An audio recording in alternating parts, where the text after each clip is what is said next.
beli bantal sama adik, hari Natal pada mudik, mangan sagu, rempeyek urang, dina minggu jemaat kurang. Ya, akhir tahun. Bapak Ibu dan saudara dikasih Tuhan, kalau kita menengok perkembangan entertainment di Indonesia, rasanya kalau dunia hiburan itu bisa menjadi sesuatu yang diutamakan. Sebagaimana kita tahu di tahun 2023 ini ada beberapa pendatang dari luar yang disambut sangat antusias dan semangat. Yang pertama adalah K-pop grup Blackpink dari Korea datang ke Indonesia. Sambutannya luar biasa. Belum sampai acara, berjauh hari sudah habis karcisnya. Ini luar biasa. Mereka ingin lihat dari dekat yang namanya Blackpink seperti apa. Walaupun karcisnya itu tidak murah. Harganya yang termurah itu 1.385.000 dan termahal 3.835.000. Ini mahal ya. Mereka ingin melihat bagaimana si Jisoo, Jennie, Rose, dan Lisa beraksi. Tingkatnya ludes. Kemudian juga tidak lupa kita melihat juga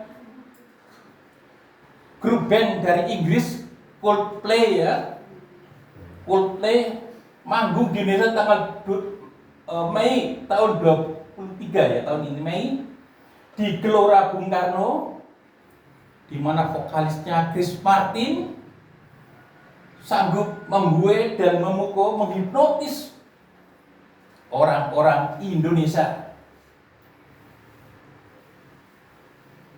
Ya, padahal lagunya kayak gitu aja, nggak enak, tapi larisnya luar biasa. Karcis termurah itu 800.000 dan termahal 11 juta. Itu ringside ya.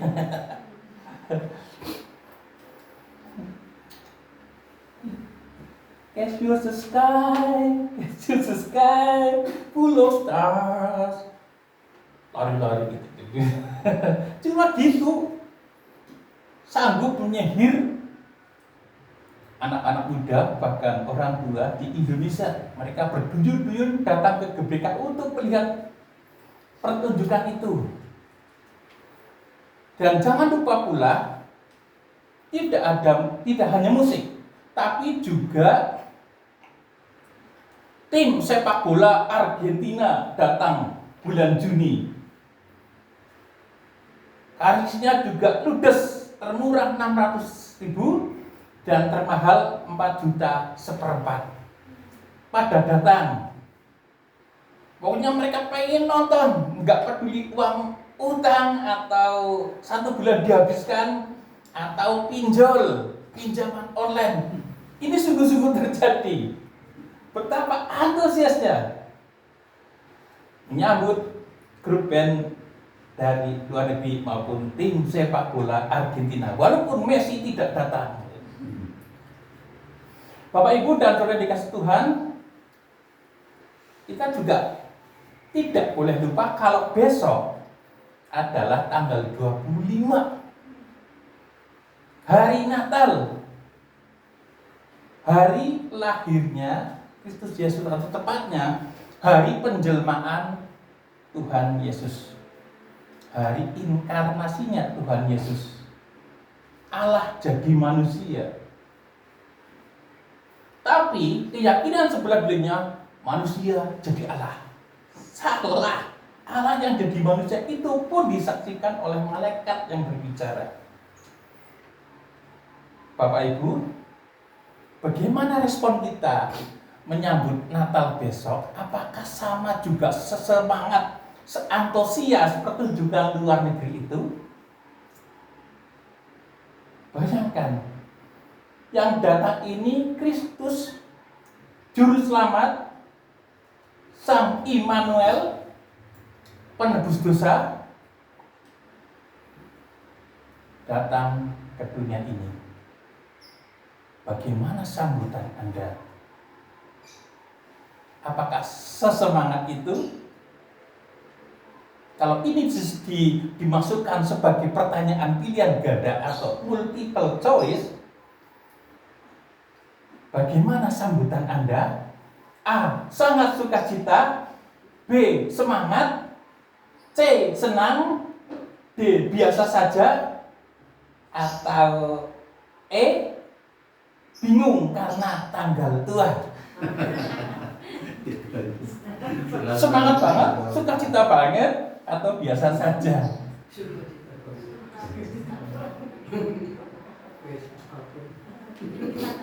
Walaupun pakai sambal sukacita ya. Lah itu dia.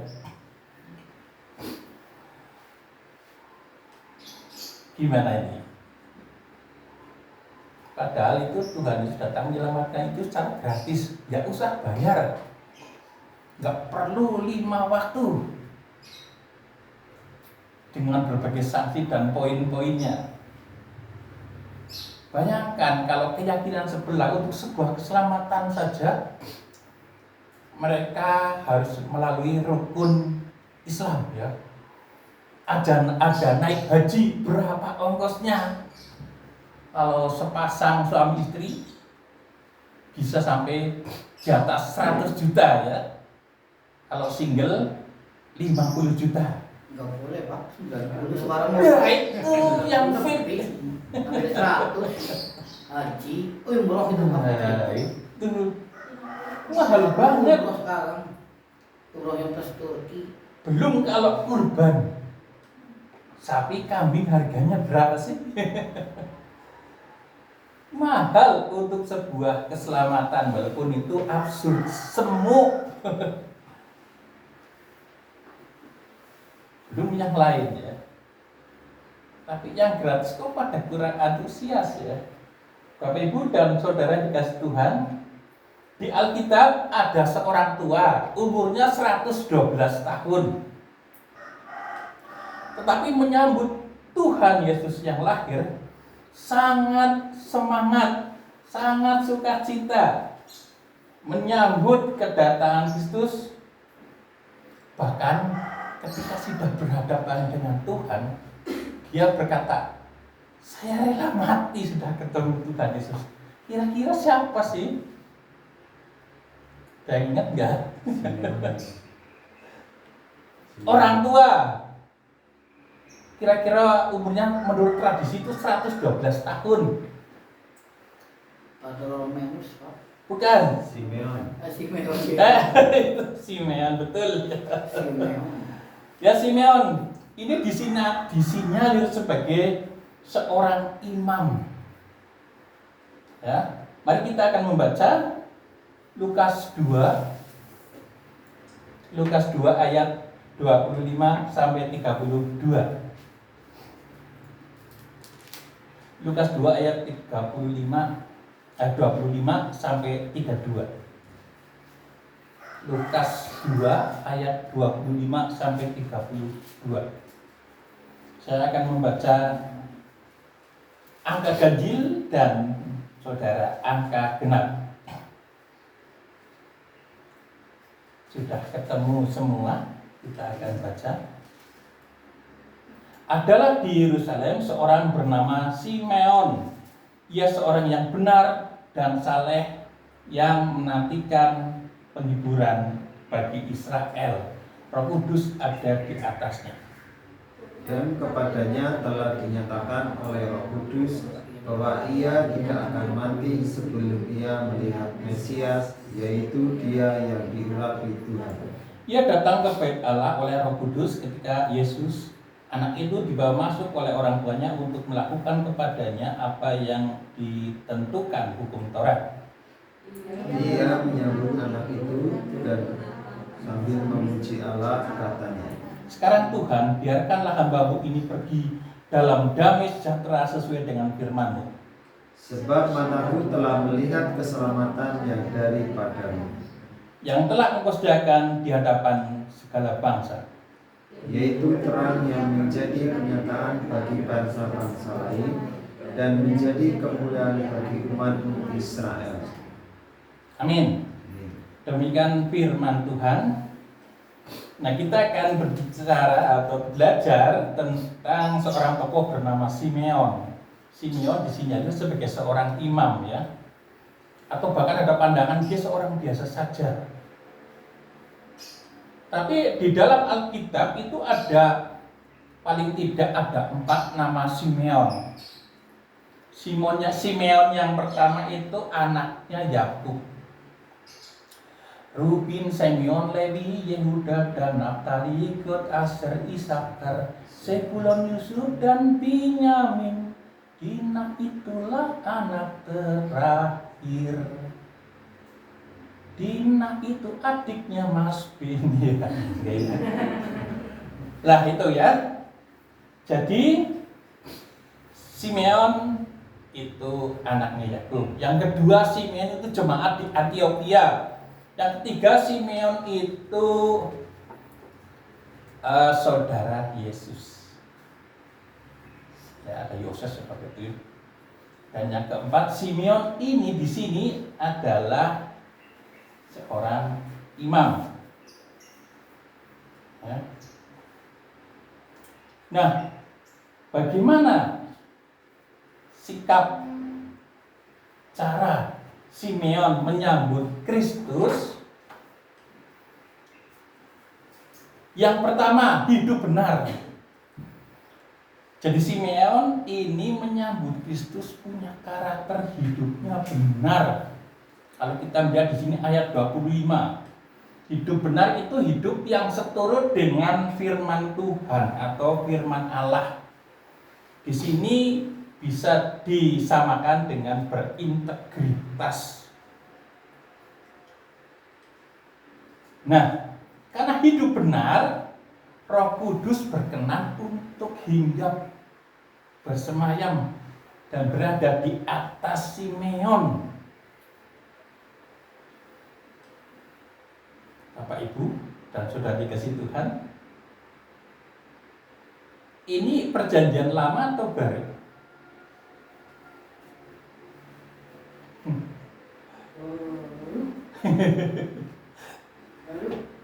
Baru betul. Ya secara buku, secara kitab memang maksudnya perjanjian baru. Ini Lukas ya. Tetapi dari pemberlakuan hukum atau peraturan ibadah itu mengikuti hukum Taurat perjanjian lama. Jadi waktu itu Roh Kudus itu sifatnya menghinggapi orang itu bersifat temporer, sementara, hanya pada sosok tertentu, tokoh tertentu. Ya. Nanti kalau sudah Pentakosta, baru setiap orang yang percaya dan menerima Yesus pasti akan dihinggapi dengan Roh Kudus, ditinggali Roh Kudus, didiami Roh Kudus, dipenuhi Roh Kudus, bahkan dikaruniai karunia Roh Kudus, bahkan buah-buah Roh. Tetapi di sini belum masa Pentakosta. Bahkan Yesus saja masih berkubur 8 hari. Jadi masih peraturan yang lama. Jadi Roh Kudus itu tidak hinggap di asal orang. Tidak hanya orang, tetapi hanya orang-orang tertentu. Syaratnya harus selektif ya. Terpilih orang ini terpilih. Yang kedua sifatnya Roh Kudus mau hinggap hanya secara temporer atau sementara. Dan yang ketiga, Roh Kudus mau hinggap pada seseorang karena dia berorientasi pada tugas khusus. Dan di sini kalau kita lihat Simeon juga masuk kategori ini. paling tidak dia orang benar, orang yang selalu seturut dengan firman Tuhan. Bahkan di sini Roh Kudus disebutkan sampai 3 kali.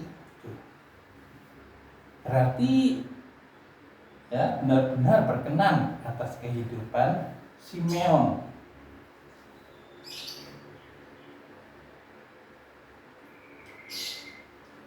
Bapak Ibu dan saudara dikasih Tuhan. Jadi Roh Kudus kalau perjanjian lama itu masih bisa datang dan pergi. Seperti datang hinggap kepada Saul ya. Karena pertama memang Saul itu terpilih, diurapi, Roh Kudus mau hinggap karena dia raja. Tapi belakangan dia malah memberontak kepada Tuhan, menyembah datang minta petunjuk arwah di Endor kepada dukun wanita. Akhirnya diambil Roh Kudus itu. Jadi bisa datang dan pergi. Tapi saya kira Simeon ini walaupun masih dalam zaman-zaman temporer pendiamannya, tetapi kalau kita lihat ini sampai akhir Roh Kudus mau terus menyertai Simeon. Ya. Jadi Simeon menyambut Kristus itu sikapnya pertama hidup benar. Kedua, hidup saleh, juga ayat 25.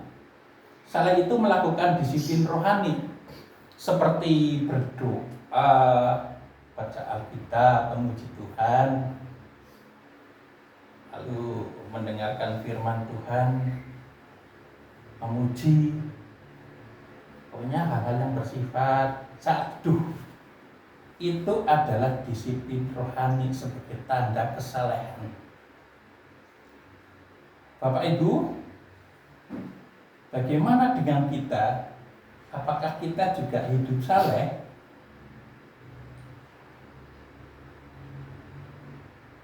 Coba kalau ada acara berdoa bersama di tempatnya Bu Devi, yang datang para imam, lalu PA yang mengikuti para imam, yang lain kemana nih? Ya, jadi tahun 24 biarlah pada lebih bersemangat, oke? Amin. Oke. Nah, lalu sikap Simeon menyambut Kristus yang ketiga adalah hidup beriman. Ayat 27. Ini kacamatanya melurus terus. Ia datang ke Bait Allah oleh Roh Kudus ketika Yesus anak itu dibawa masuk oleh seorang tuanya untuk melakukan kepadanya apa yang ditentukan hukum Taurat. Ini tanda beriman dari Simeon. Ya. Selama ini dia bisa meyakini, makanya dia bisa tahu. Simeon tahu karena dikasih tahu Roh Kudus bahwa yang datang itu, bayi itu adalah Mesias. Mesias kalau bahasa Yunaninya Kristos yang diurapi. Nah, siapa yang menggiring Simeon ke Bait Allah itu Roh Kudus. Kalau kita melihat di sini ya,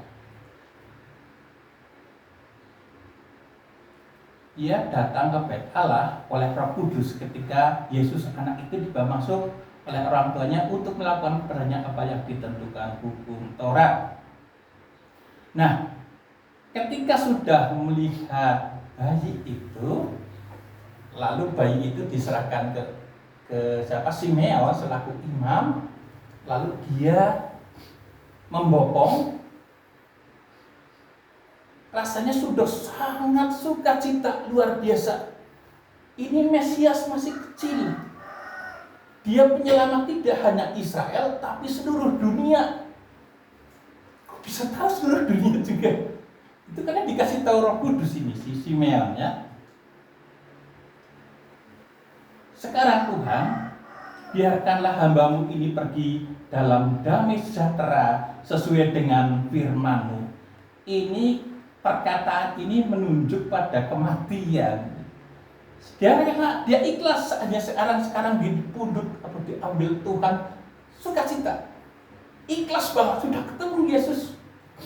Bertahun-tahun dia nantikan.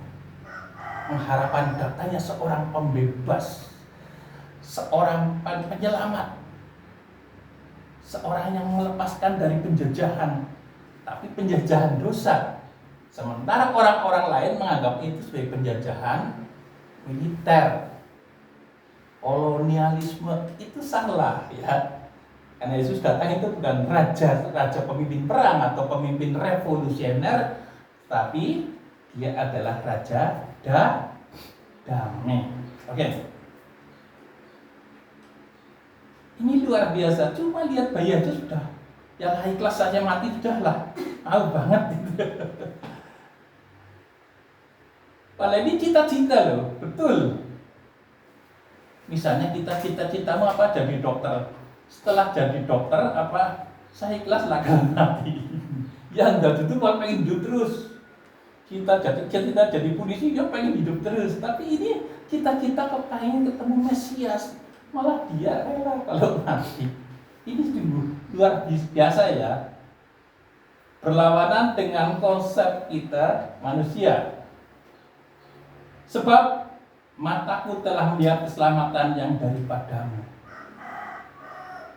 Sudah bisa melihat keselamatan itu ditawarkan untuk segala bangsa. Ayat 31 dan 32.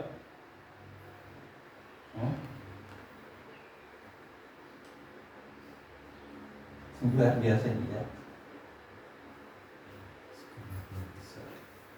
Ia menyambut anak itu dan menatangnya.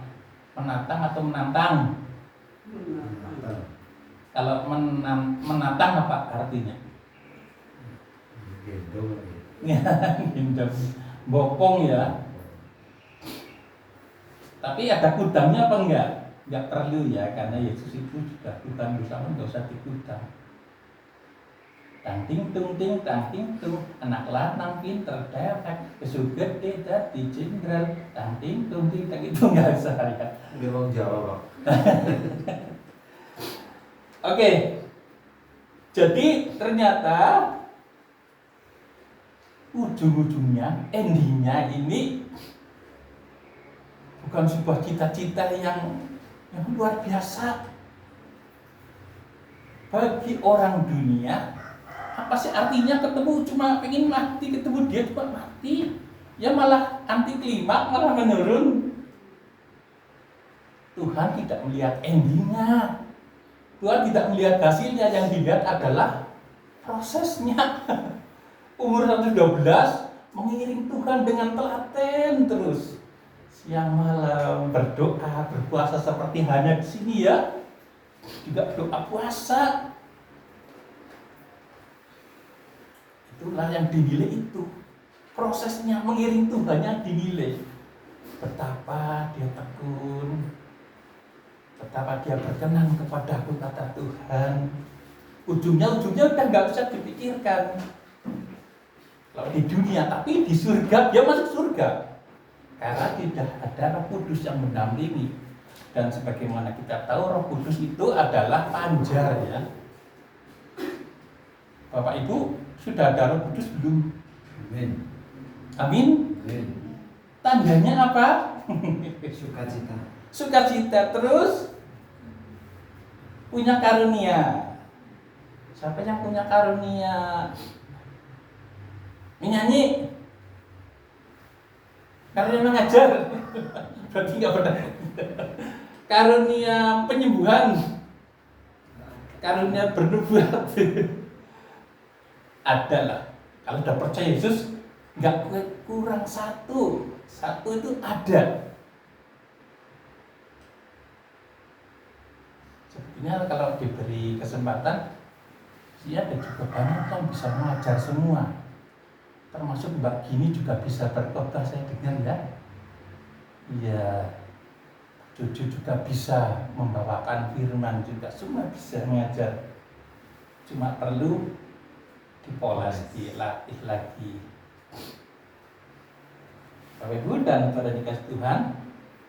Jadi di sini kita melihat bahwa proses itu kita makan daripada hasil. Karena posisi hati, kondisi hati lalu sikap, attitude, itu yang dinilai Tuhan. Amin. Nah, sekarang untuk terakhirnya, kalau kita lihat di dalam Lukas 18 ayat 8, ini seperti minggu lalu saya mungkin sudah bawakan firman ayat ini. Akan tetapi, jika anak manusia itu datang, adakah ia mendapat iman di bumi? Ini berhubungan dengan kesetiaan, attitude, sikap tadi. Saya ulangi ini, pertanyaan ini. Seandainya anak manusia itu datang, adakah ia mendapati iman di bumi? Jangan-jangan enggak ada iman. Karena iman itu harus ditujukan dengan sikap, dengan perbuatan, ya, dengan ketekunan, dengan perbuatan yang berulang-ulang, melakukan ibadah secara pribadi saat teduh dengan Tuhan, itu menunjukkan iman kita.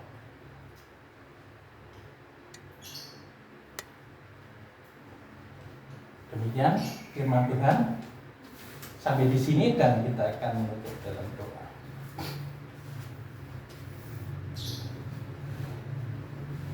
Bapa surgawi yang kami kenal dengan nama Tuhan Yesus Kristus, terima kasih pada saat ini Tuhan, hamba-Mu sudah selesai berbicara, membawakan firman-Mu Tuhan secara sederhana, tetapi biarlah hal ini akan memberikan pelajaran bagi kami semuanya untuk bisa bersikap seperti Simeon Tuhan, di mana dia bertahun-tahun dalam kehidupannya yang panjang. Dia begitu tekun, diperhitungkan sebagai orang benar, orang saleh, orang beriman, orang yang setia kepada Tuhan dan takut akan Engkau. Bila itu Tuhan akan tanamkan dalam kehidupan kami masing-masing Tuhan. Karena ini adalah sebagai tanda bahwa kami adalah milik Tuhan, tentu harus melakukan apa yang Tuhan kehendaki dalam kehidupan kami. Terima kasih Tuhan Yesus, kami berdoa di dalam nama Tuhan Yesus Kristus. Amin.